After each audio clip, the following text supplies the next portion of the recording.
마음과 생각이 극적으로 감동되어 하나님을 사랑하는 단계가 하나님과 통하는 단계에 이른 것이다.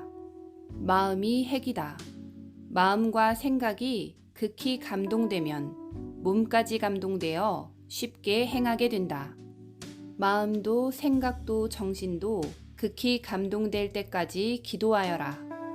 감동돼야 목적한 것에 집중하게 된다.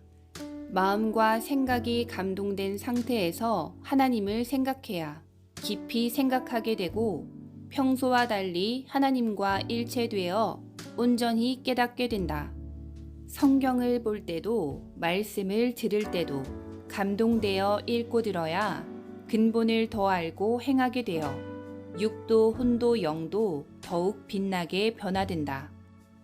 마음과 생각이 감동되었을 때는 평소 때와 하늘과 땅같이 다르다.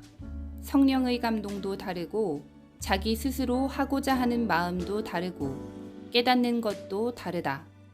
감동되어 해야 어려워도 쉽게 하게 된다.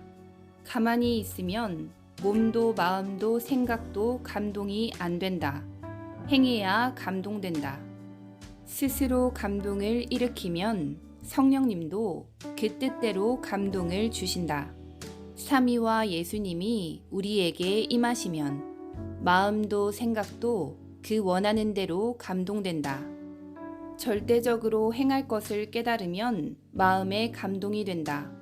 그때 감동의 시동이 걸렸을 때 행해야 된다.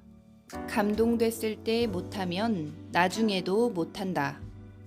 지난날 감동받았을 때 그때 할 일을 못한 것은 지금도 못한다. 그때 하나님의 시대 말씀을 듣고 믿고 따르지 못했으면 지금도 못한다. 모두 그때 행했기에 지금도 존재하고 있는 것이다. 그러므로 자기 신앙을 귀하게 여기고 영원한 것을 잡았으니 뺏기지 말아라. 지금의 할 일을 못하면 시대의 때와 기회가 가서 후회는 못하게 되나니 그러므로 항상 그 시대의 그 주관권에 살 때 그때 행해야 되느니라.